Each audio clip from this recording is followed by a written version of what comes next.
live welcome from above and Batman Beyond. We're live on our YouTube channel. I am your co-host, Benjamin David. What is up, Neo Gotham? Today's another live episode, and we return with my reaction to our first official trailer for The Suicide Squad. The new James Gunn directed Squad drops day and date on August 6th, both in theaters and on HBO Max. The whole WB 2021 slate is committed to dropping day and date on HBO Max, which is pretty cool. Depending on who you ask. And speaking of, whoops, I almost hit play on our trailer there. Speaking of DC live action on HBO Max, last two episodes here on the channel was my epic two-part review for the epic that is Zack Snyder's Justice League. Both parts of my review are again here in the channel as well as the audio podcast. Today's show will also be available in audio podcast form, just like the YouTube channel. We are Above and Batman Beyond. So before we jump into it, if you're new here to the channel, again, please consider subscribing on YouTube. Click that notification bell so you don't miss any of our new content. And for the podcast listeners, please subscribe to the pod. You can find the podcast on Apple, Spotify, and SoundCloud. And for both the pod and YouTube audience, please subscribe to both, since there's plenty of YouTube stuff you're obviously not going to find in the podcast, and vice versa. Lost my spot here. Please also follow us on Instagram. We are at Batman Beyond Media, and we do frequent polls and Q's and A's on there, which we also bring into the YouTube and podcast shows. Again, that's at Batman Beyond Media. So be sure to follow us there as well.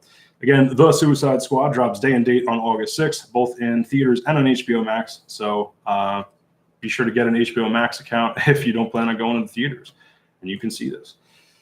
This has been, sorry.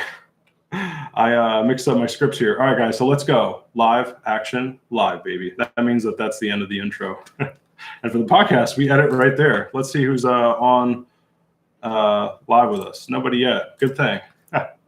You didn't have to experience that. All right, so what we're going to do for our Suicide Squad trailer reaction, we're going to start off with some IMDb trivia, since this cast is so massive, and this movie is, interestingly, a soft reboot. There's some cool casting, or I should say, interesting casting stuff going on, since some of the cast is returning from the original, or I should say the 2016 movie, but this is a soft reboot. Then we're going to do a live walkthrough where I'm going to watch the trailer. You guys are going to watch it kind of along with me. I'm not going to have the actual video up here yet. I am going to figure out how to do that at some point. But for now, it's just going to be me watching it and kind of, again, walking you through the trailer as I watch it, my reaction to it. I have seen it a couple times, but it's going to kind of be my live reaction during the walkthrough. And then finally, closing thoughts. So just obviously what it sounds like. All right, so some IMDb trivia, since, again, this movie is a soft reboot. What I mean by that is, obviously, we got our 2016 Suicide Squad movie, directed by David Ayer. This is directed by James Gunn of Guardians of the Galaxy fame. And this is called The Suicide Squad. So there's just some confusing stuff there. Suicide Squad 2016, The Suicide Squad 2021. Again, it's coming August 6th. Really looking forward to it. Loving that it's coming on HBO Max once again. So yeah, some IMDb stuff. The returning cast, we have Margot Robbie as Harley Quinn, Viola Davis as Amanda Waller, and Jai Courtney's Captain Boomerang. And then another whole new ensemble of new villains joins the 2021 squad, with Idris Elba as Bloodsport, John Cena as Peacemaker, and more. So let's hop on IMDb and look at this gigantic cast. So again, Margot Robbie, Harley Quinn, Joel Kinnaman, Rick Flag, Taika Waititi. I don't see who he's voicing here, but maybe it's a voice. I know he was,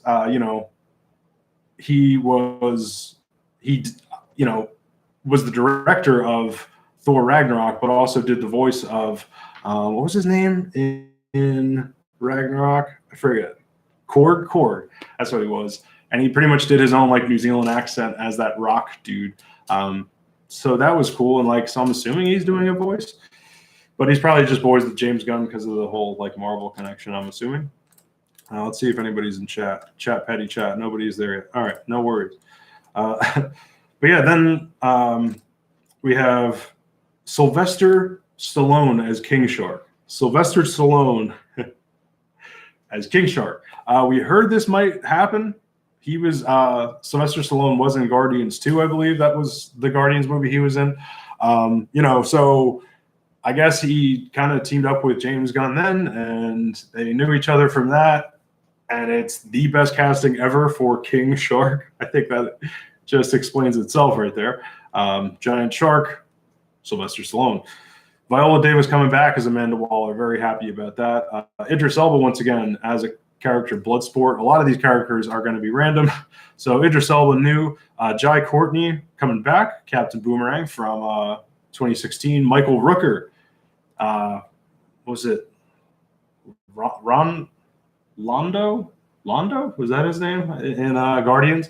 But yeah, Michael Rooker is another James Gunn, one of James Gunn's boys, so probably came back for that. His name is Savant. Alice Braga as Sol Soria. Nathan Fillion as TDK, whoever the hell that is. But Nathan Fillion is he. Love Nathan Fillion. Pete Davidson, of all people, from SNL as Blackguard. He also just did that King of Staten Island movie. John Cena as Peacemaker. And they're also doing that HBO Max spinoff. James Gunn, written, I believe, and directed and produced. Peacemaker series coming to HBO Max. David Dastmalchian, Polka Dot Man. David Dastmalchian was from what's it called? So he's like a E-list Batman villain, not even C or D, like down the list of Batman villains. But he was the guy in Dark Knight that was wearing the Rachel Dawes name tag and was one of the inmates from Arkham that Joker had called upon during that shooting, for the inauguration, I believe, of Jim Gordon as commissioner or whatever. So when there was that shooting and all like the, they were doing that like firing ceremony, that guy, that, Harvey Dent. So that, and he was also in Blade Runner 2049. So David Dastmalchian is like all over geekdom, and I'm very happy to see him in this. But it's cool to see him come back from some DC stuff. Sean Gunn is in all the Guardians movies. He's the body of Rocket Raccoon in the Guardians movies. So they put like the dots on him to do, I just said polka dot man. I almost confused myself. They put like those CGI sensor dots on him for the mocap, the motion capture. And it's him like squatting and moving around for Rocky Raccoon. So he's coming back as Weasel. But I thought it's Weasel. I thought it was, what's it called? Ratcatcher 2. I thought that was the dude. Michaela Hoover, full cast as Camilla. I mean, it's just this gigantic. I think that's everyone, though, from. I don't know, it keeps going. Well, I guess that's the whole. Oh, yeah. Oh, sorry. There are more. Ratcatcher 2, Daniela Melchior, Juan Diego Boto, Joaquin Coslo. I mean, this is just a gigantic cast. Javelin is Flula Borg. Again, King Shark. Thinker. I'm just going to start going through the names because I don't even know. There's so many. All right. So those are like the cast. So now we'll go through the names of the actual characters in the squad. So I'm not just listing famous people. Harley Quinn, Rick Flag, King Shark. Amanda Waller, of course, is, the leader of the squad. Bloodsport. Captain Boomerang, Savant, Sol Soria, TDK, Blackguard, Peacemaker, Polka Dot Man, Weasel, Camilla, Thinker, assuming Camilla's a Suicide Squad member, Tyla, Javelin, King Shark. I already said King Shark. This is the body of King Shark, not Sylvester Stallone. And then we have a character named Mongol, Luna, Ratcatcher 2, Soldado. And it looks like those are the names of all the people that would be in the squad. I believe it's 18 total. Like, wow. That, first of all, just cast-wise. And if you want to, like, really see it, or a good example of seeing the size/scale of this cast is going to look back at DC Fandom back in August of 2020. And I think all 18 of the squad were there. And James Gunn showed up, so there was like 19 or 20 people total there. It was pretty nuts. So that's just the size of this movie before we get into it, because you kind of have to get into all that without, if you don't know about this trailer or you haven't watched the trailer, I mean, you should watch the trailer before listening to this podcast, but that's just, the trailer doesn't even quite give you the size of this movie, even though it kind of does. Even though it looks like a huge movie, it doesn't even touch how many people are in this freaking thing. So I'm going to give you once again my initial reaction. Then we're going to do our live walkthrough and then closing thoughts. So my initial reaction, it's exactly, at least based on the trailer, what I expected from James Gunn, in the best way. Meaning like rated R, jokey, ultra violence works for a squad movie, right? So I mean, not so far as R-rated. We haven't seen necessarily that side of James Gunn and the superhero side of things, but like. And throw superhero into that mix too. Like this guy obviously knows his business with superhero movies, superhero ensemble movies, superhero ensemble. What's it called? Outcast. You know, what do you call like outsider type characters in a comic book universe. You know, the Guardians are like bottom of the barrel. They're not Spider-Man. They're not even the C or B-list characters like Iron Man and them. They're not even close to that. Back to their original comics, right? So like, and a lot of these Suicide Squad members are obviously the same thing. Who the hell has ever heard of half of those characters? Like, I don't know who the hell Bloodsport and Peacemaker and just like the list, literally the list literally goes on because it's like there's that many freaking unknowns in this. But it's also sweet because it's the Suicide Squad. It's a 70s war movie, just to give you a little more background on it initially, that excites me a lot because a lot of these no-names, it's okay to kill them off. Harley's not going to die in this probably. We're probably not going to lose Captain Boomerang and some of the main people, but we're probably going to lose a lot of the others, right? So like, even though it's big casting, I think we still might lose a good amount of them, which I think is pretty interesting. So, but yeah, I think it's cool to see like this seemingly DC using the Disney Marvel formula. Like a lot of people were criticizing DC, like, oh, you're just going the Marvel route of calling on James Gunn to do a Suicide Squad movie. Again, ensemble, how obvious superhero ensemble, you're going to call on James Gunn, make it jokey because people criticize the DC universe for a while for being jokey. So, oh no, maybe this is another Joss Whedon, like call in a guy who knows how to make jokey ensembles to clean up your DC universe. This was not another Justice League situation at all because it is a James Gunn formula, but ironically, it's a super adult movie, right? Because if you just turn up what's going on in Guardians of the Galaxy, it is very like a lot of real life dialogue and kind of adult stuff. It's just turned down to PG-13. But you could definitely imagine that cast of even Guardians like totally having an R-rated version that would be just as funny in the Marvel universe because it's such a jokey universe. And I think that you're not like trying to find humor where it shouldn't be, which was obviously a big problem with Justice League versus like what I liked so much about Snyder Cut. There's humor in it, but it's not, and a lot of like Zack Snyder stuff previously where it wasn't. But I thought this had just the right amount of humor. It wasn't comedic, but it was like there is humor in it to break up this like super dark and heavy epic. So what I didn't like about Justice League though is like I don't need a comedy, and they almost tried to make that movie like as comedic as it is with Marvel. How like comedy is almost a part of the formula versus superhero ensemble first versus comedy and real life humor first. So I like, but with Suicide Squad, it's like that's what the Suicide Squad is. They are misfits. They are the Dirty Dozen of the DC universe. They are, literal prisoners who are on suicide missions all the time. And they would be, doing and saying all kinds of adult stuff. So I think the James Gunn formula works really well. It's also interesting since I criticize a lot of other DC projects for kind of overdoing R ratings. But once again, this works perfectly because of the Suicide Squad, like because of who they are. And even with that Suicide Squad, like Hell to Pay movie, I didn't mind that was one of the R-rated movies of the DeCam, the DC animated movie universe, because it was like they made essentially a 70s, Grindhouse road movie that was bloody as hell and but it worked because the Suicide Squad is a bunch of criminal misfits. So I think it works for who the characters are. It's faithful to the characters insofar as the genre that you're making. So if you make it adult, like I would still like to see a PG-13 Suicide Squad movie. I would still love to get that. And there's a million of them you can make. I said in my Zack Snyder's Justice League review that, like, again, I didn't need the Snyder Cut even to be R-rated or any of Zack Snyder's stuff, but especially with Snyder Cut, it's like, if he's already doing all this R-rated violent stuff, this is the best version of it I could get.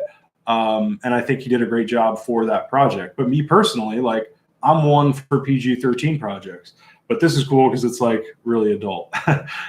So it's funny me finding myself like, well, you're kind of wrong there because the Suicide Squad worked. I love being wrong about things, including the Snyder Cut. I was wrong. I didn't think that was going to be great, and turns out I liked it.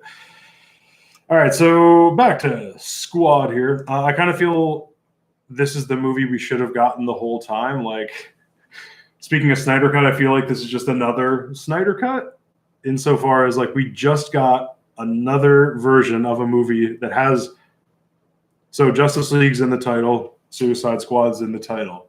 This was supposed to come out 2017.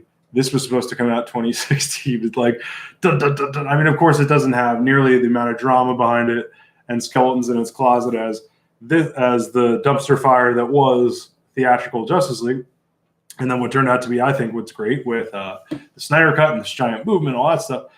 This is a much different situation, but it's just interesting that, like, within a month we're getting, I guess, not in terms of release, but we're getting a trailer just after the release of the Snyder Cut in the DC universe for something that is like a reboot, kind of. But yeah, it's that the Ayer cut, and it also, I wonder if we're going to get this Ayer cut that people are now talking about, especially now that Snyder Cut's come out and there's this whole, what is it?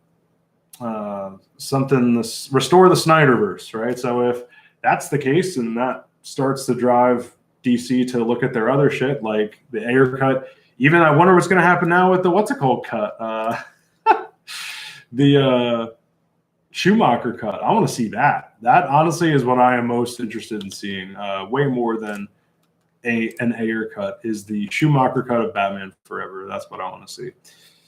But yeah, it's cool to see that, you know, like, we're getting a non-studio interfered version of the Suicide Squad, and that seems to be what Warner Brothers is really stepping back from these directors now and going, make whatever the hell you want. It really doesn't seem like Warner Brothers was up James Gunn's ass in this movie. Best version of Harley. So these are the last two things, and then we'll get to the live walkthrough of the trailer. Best version of Harley, I think we've seen so far. Again, at least based on the trailer. Her accent seems to improve. She's not trying to do this, like, faux Brooklyn anymore that she, unfortunately, I don't think could pull off. Granted, Margot Robbie does an immensely, like, I should say, really impressive accent work for American accents. Like, she can sound really good, kind of non-regional American. She did. I mean, I'm not from the South, so maybe that's why I thought her accent was perfect. But, like, there was this movie called Z for Zachariah. That, first of all, watch that movie. It's 2015. Like, she does such an amazing job. Just check that movie out. But yeah, like, it's really cool that this movie, they've kind of toned down the Brooklyn, but she still does a really good Harley Quinn. It's got, like, it sounds New York, but it's not like an overdone Harley Quinn that, you know, I'm kind of big on accents, you know, and I'm from the New York area. Like, I'm from New Jersey. So bad New York accents drive me nuts. And I'm not saying it was necessarily even her fault. Like, it's not her fault. She's Australian, I believe. So it's like, she's definitely Australian, if not New Zealand. I believe she's Australian. It's not her fault if directors or whomever are letting her, like, she wouldn't know if she was kind of doing a bad Brooklyn accent. I don't think it was terrible, but this looks better. I also think her look is a lot better too. It kind of reminds me of the Injustice anti-hero biker Harley, kind of militarized / biker Harley that we got in Injustice and the Injustice 2 comics. I'm really excited for this. I think this is where Margot Robbie can really excel with this character, because once again, I think between either the accent stuff not being her fault / being her fault, or what they were doing with that. Also, she seemed like really over sexualized, in my opinion. I don't think she needed the booty shorts and all that stuff, and just some other stuff that with like Birds of Prey, that character seemed a little inconsistent. Whereas this, she's a fantastic actress. Again, that Z for Zachariah movie, like she's so good. I mean, granted, most of that movie, she's not wearing any makeup because it's like post-apocalypse. But for the first 5 minutes of the movie, I hadn't known any of the cast. I hadn't looked anything up. I knew it was a novel from when I was in like 7th grade. So I watched this movie, and dude, it's like she is so good that you don't even realize it's Margot Robbie for like 5 minutes. Really impressive. So she's a really good actress, and I'm looking forward to. I think this is probably going to be the best Harley we've gotten. And then again, the James Gunn stuff with comedy. If she's a good Harley, which she is, if then keep going with that. If Harley is a comedic character, James Gunn is really going to work out with, I think, with all this. And I'm excited to see her work with his work with Margot Robbie. Finally, Starro. It looks like we're going to get like a kaiju Starro. Holy shit, as one of the big bads, probably at the end of this movie. My God, like Starro, which is exactly what it sounds like. It is a gigantic starfish from a gigantic, I believe the whole planet that it comes from is aquatic, and it takes over people's minds, and there's a bunch of stories in the DC universe about it. It's pretty nuts. There's in fact Batman Beyond. Speaking of Batman Beyond, there's a whole in the call.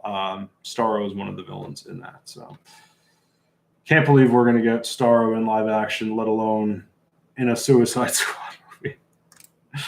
All right, so let's do our live walkthrough, people. I cannot wait for this. Let's see what's going on in the chat. A Patty chat. Nothing. No worries. Live walkthrough. Let's do it. You gotta be kidding me. You're gonna risk the entire mission for a mental defective dressed as a court jester. This is coming from a guy that wears a toilet seat on his head. We don't leave one of our own behind. Hopefully Ronnie's still alive. No funny business, Colonel. These are dangerous people. So, we jump right into it of Harley they're rescuing Harley. Great character work, because it's like, mentally defective clown to whatever court jester type thing. So they're describing Harley. You know who they're talking about. Then you see the picture of her, and they are just shit talking left and right. It's so James Gunn, And then Peacemaker's like gearing everybody up, like throwing guns to people in the car, and they're just breaking balls left and right, coming from a guy who wears a toilet seat on his head that he says to Peacemaker to John Cena, who looks massive. Like the veins are like popping out of that dude's friggin' arms. It's funny because like you look at Idris Elba, who is unfairly good-looking jacked, and then John Cena is just inhumanly jacked.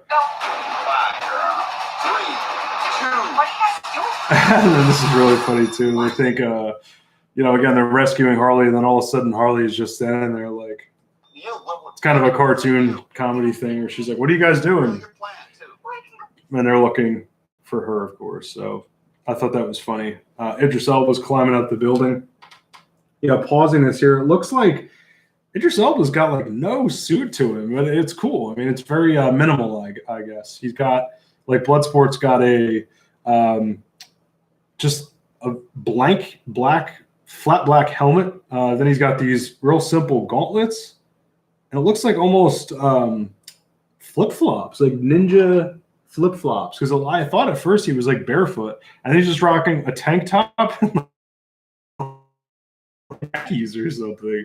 I don't know what is he's just so simply dressed. I like the costuming in this is really interesting. Always got blood all over her. God knows what just happened to her. Viola Davis as Amanda Waller. It's absolutely perfect casting. Her rolling her eyes at that. Trailer's really well done. There's that dirty work music. I don't want to do. So that's obviously perfect for Suicide Squad. And DC trailers are excellent as always. And the music going with the ball that Michael Rooker is bouncing. We see Pete Davidson pulling toilet paper off of his orange Crocs, which is really funny to see prison guys wearing Crocs. Oh, Ratcatcher 2 licking a rusty metal door, and like an extended shot of it. His eyes are so demented, and he looks like he's gonna be, I don't know, like 5 feet tall or something on his hind legs. And that once again is going to be Sean Gunn. We see, Viola Davis. I was about to say Viola Davis, but Amanda Waller injecting them with the classic Suicide Squad back of the neck, at the base of your skull. I'll detonate your brain at any moment and blow apart your skull if you disobey me for any reason. And that's in like every Suicide Squad mission, which is it shows you once again, this is a soft reboot. Like you never have had to I probably should have said this in the beginning. You could never see the Suicide Squad, any of the animated stuff, read a comic, and still watch this movie and know what's going on. Which is, again, interesting 5 years later that we can still get almost a new Suicide Squad movie. I detonate the explosive device in the base of your skull. And Michael Rooker, of course, I was saying once again, he was in the Guardians movies. Mallrats shout out as TS's girlfriend's father. One of my favorite moments of that movie. From the horribly beautiful mind of James Gunn, is that what it said? Oh wait, is that Ratcatcher walking? Ew, he's like, yeah, it looks like he's like 5'6", 5'7", like he's human size. Ew, dude. Skip to 107 in the trailer, and you see the whole lineup of them with a huge American flag in the background.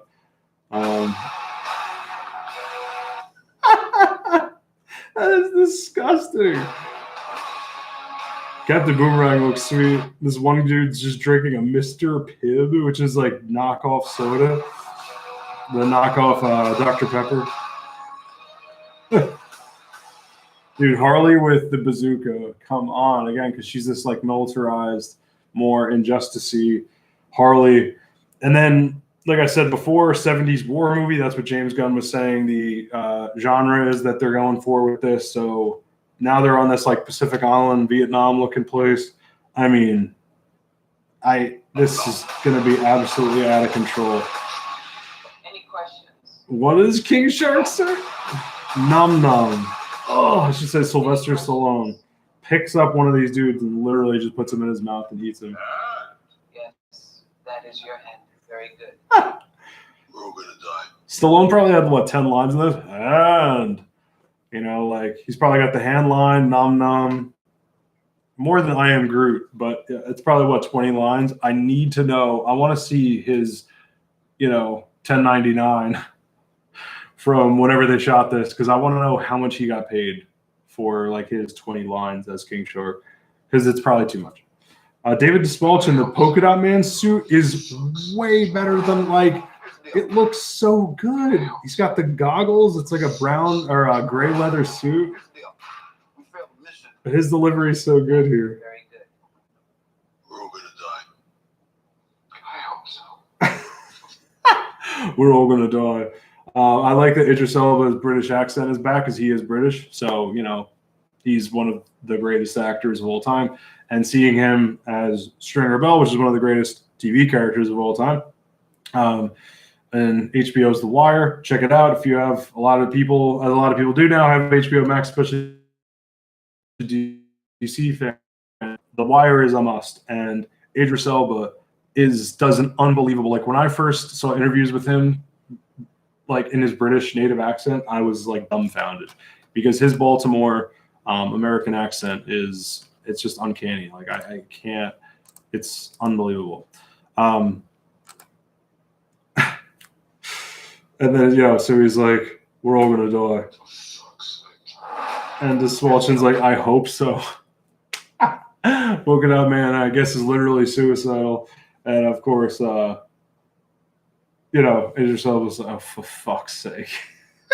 Which is something I think the British like to say a lot. Like, what's his name says? Ricky Gervais says that a lot. Or he'll, like, cut it off. He won't say the whole thing. He'll be like, oh, oh, man. No, we failed the mission. You die. We find out any of them. I like this Mars Attacks looking villain guy with the... You die. No. If you cough, get that covering your mouth. It's like the big, look brain shit with all the circuits coming out of it. That isn't an open invitation for you to cough without covering your mouth. What's the plan? This interrogation scene was really funny. Supposed to be decisive. I've decided that you should eat a big bag of dicks.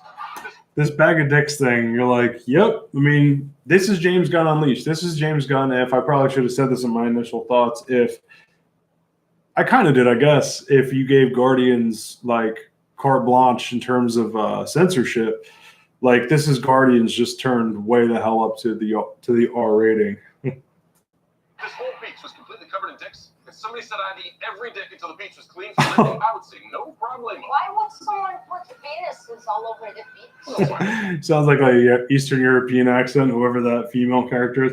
Why would people put penises all over a beach? That meant what they do. Like, James Gunn really knows his comedy, especially with ensembles. You put like the straight character next to the person who's, crazy.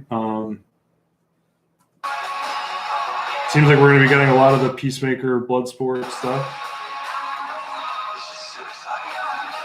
Oh, that's kind of our thing. I mean, King Shark ripping apart that body, like, wow. Wow, wow, wow, wow. Again, it's like not gratuitous though, because it's King Shark. It's like exactly what you would want from King Shark. Oh, Lightning Man. This is suicide. That's kind of our thing. It's like kind of cheesy and overdone. But so I'll go with it. That shot with all the flowers shooting up behind Harley, it's like all over the internet. Something's blowing up and she's just like, looks like she's just screaming. Glorious shots in this. Really artful, I think. Like this, I mean, Guardians is obviously like a beautiful movie, but I think because this is, again, so unbridled, like this is so much less directorial control that WB has, or that the studio might have. I think James Gunn is probably going to do some like more artful shit in this probably. And we're probably just going to get a bunch of weird, maybe not Zack Snyder level slow-mo stuff, but who knows like who knows how his style with a budget like this is going to be, with a giant superhero budget is going to be effective. I'm going to get you out of here alive. So that sounds like that Eastern European girl again. I'm going to get you out of here alive. So that's cool. Like some of them seem to be actually getting along instead of just breaking balls. Seems to be some heart to it, which James Gunn is great at too. Like that's definitely in the formula of Guardians, which is going to be interesting to see here because if it does have heart and you get attached to characters and characters get for sure going to be getting killed throughout the movie, it's going to be interesting to see how James Gunn deals with that. Then we see Starro start to bust up through that huge stone tower, I should say. It is just bright pink, and the CG in this looks fantastic. Like it is, everything is so shameless. This final shot at the end of the trailer with all the rain and everything, and there's 1, 2, 3, 4, 5, 6, 7, 8, 9 of them all lined up. Oh my God, there's just going to be just DC all over this friggin' movie. Angels are smooching all over us. I don't know how I feel about that last line of Harley. Like, then again, a crazy, what did she say? I like rain. It's like, I love the rain. I I love the rain. It's like angels are splooging all over us. Okay, do I once again, as I said in the Zack Snyder's Justice League review, as I said in the beginning of this reaction, would I write that into a DC movie ever? No, but if you're doing the Suicide Squad, at some point, it's not a bad idea to do an R-rated one. WB is all about making R-rated DC right now, which, again, in my opinion, not all about. I think there's too many R-rated DC movies right now. It kind of works for this, and a crazy woman like Harley probably at some point would maybe say something like that. This was the Red Band trailer, by the way. I should have said this in the beginning. There's a Red Band trailer, there's a regular trailer. Make sure you watch the Red Band trailer to see all the stuff and hear all the cursing. Because that's just part of what this movie is. But, it's also not that funny. Like it. That to me felt like that to me felt like James Gunn shock humor, which is another thing that he's kind of known for. So this last shot of, as you can hear, like of all the gunshots and shit, it's showing the entire cast, which 1, 2, 3, 4, 5, 6, 7, 8, 9, 10, 11, 12, 13, 14, 15, 16, 17. So the 23 people or 24, 25, including Sylvester Stallone, whoever that last person was. 25 people that they listed. So that's even less than what I said.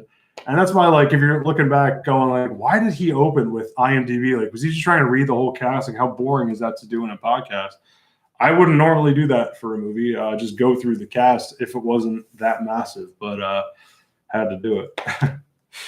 So that's our live walkthrough of The Suicide Squad. I mean, closing thoughts. I'm excited, man. I think, once again, because if this movie was not, again, like a DC property that lends itself to an R rating, let's call it like the Deadpool almost of, and as a lot of people do with Harley Quinn.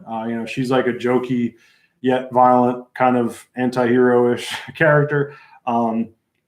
So she works very well, obviously, with the Suicide Squad, but the Suicide Squad, more so them, like it once again works for the Suicide Squad to have an R-rated, jokey, over the top. I mean, over the top is something I should have said throughout this as well. Like, it's exactly what this movie is, what it's going to be.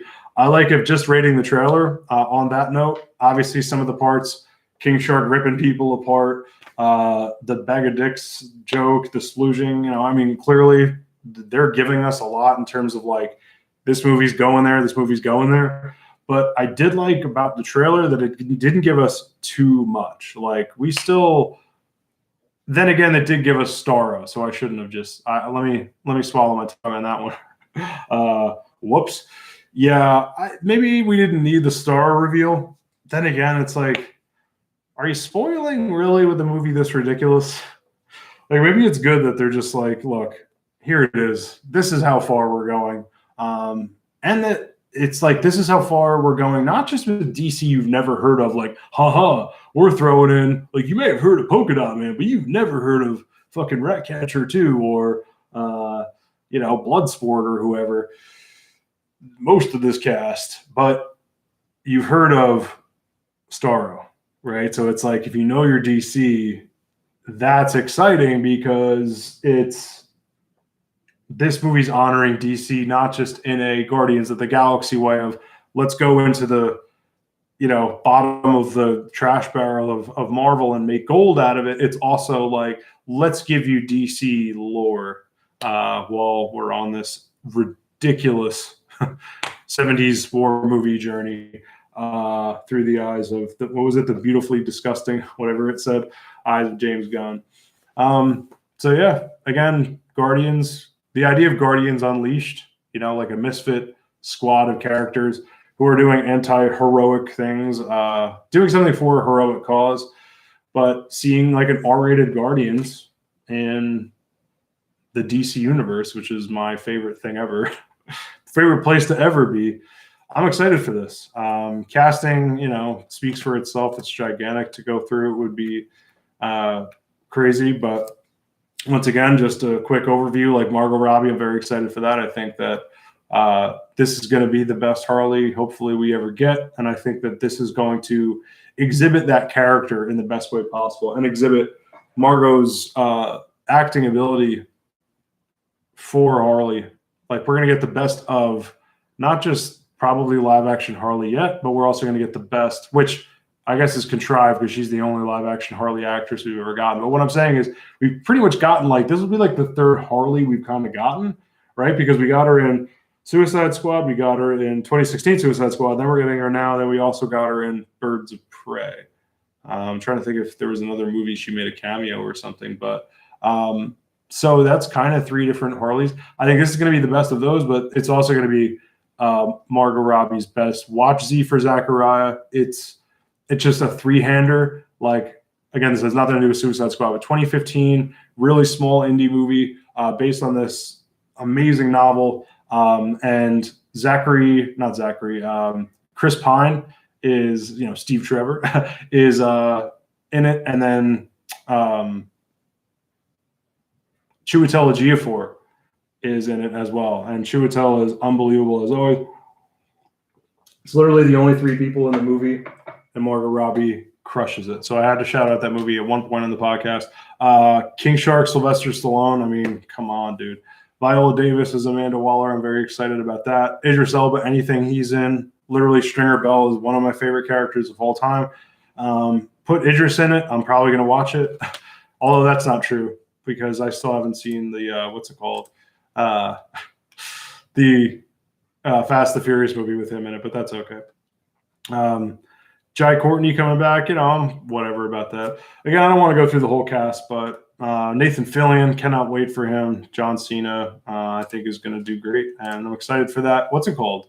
The Peacemaker HBO Max series, which I think was another interesting kind of COVID project, like because James Gunn had all the time in the world, as a lot of people did at certain points during COVID because of lockdown. Like, he just kind of took advantage of the time and just wrote the shit out of that movie. So Peacemaker, the series, is kind of born out of COVID, which is pretty interesting.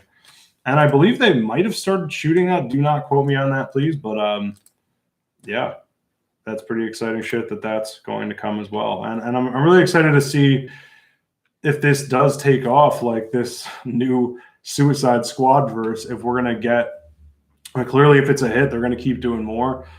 If they brought back Margot Robbie for this, I think that they're probably going to do more. I've said that, like, I didn't even need her to come back for Birds of Prey, but once again, I'm very excited to see her come back for this because it is going to be, she could finally, like, be Harley at Harley's best. Starro, holy shit. Like, this movie's got DC all over it, and it's got James Gunn all over it.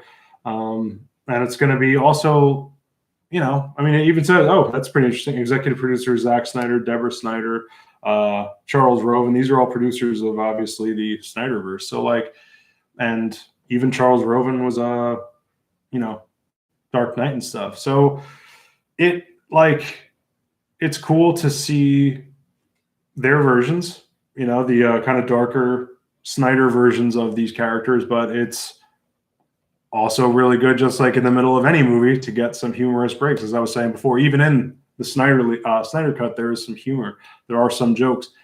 If you look at the DC catalog, it's cool to get some jokes along the way. And this is also cool. What's cool about not being Marvel, let's say, not just that it's DC and not to, raise DC to put down Marvel, but it's just like, it's because DC has allowed their directors to just, if you want to make an R-rated movie, go ahead. Like, if you want to make a Joker that has nothing to do with anything else, go ahead.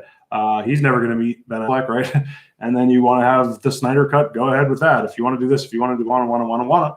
Whereas Marvel's got a very kind of tight ship, and they know where they're going with everything, and one guy's overseeing it, and it's one main story, and it's great for that reasons. And especially now with TV, I think Marvel's doing amazing things. But I guess on that same note, and we'll close with this, like, think about what that's going to open up for TV now with HBO Max. Like, again, I love that we're getting that DC directors are given kind of just free reign, and they're kind of just James Gunn at his most James Gunn, the Snyder cut at his most Snyder. That's what we're going to start to get. And I think TV, it's going to be even more so. I mean, even the Snyder cut, that was a very kind of TV project. It wouldn't be what it is unless it was put out on TV. It plays like a miniseries. It's censored as such, meaning there isn't. He got Final Cut. With James Gunn, and I think he's going to have probably even more creative control, obviously. I'm sure he is. With this Peacemaker show, it's exciting looking forward, especially looking at, speaking of a Marvel comparison, to see like what DC might do, not only with Suicide Squad, but the rest of the DC universe. So that is my reaction to the Suicide Squad. I think it's going to be crazy. I think it's going to be a lot of fun, and I think it's going to be a great break from even what I loved of kind of just the more serious tone of the Snyderverse. So if you're new here at the channel, again, please consider subscribing on YouTube. Click that notification bell, this hand, so you don't miss any of our new content. And for the podcast listeners, please consider subscribing to the pod. You can find the podcast on Apple, Spotify, and SoundCloud.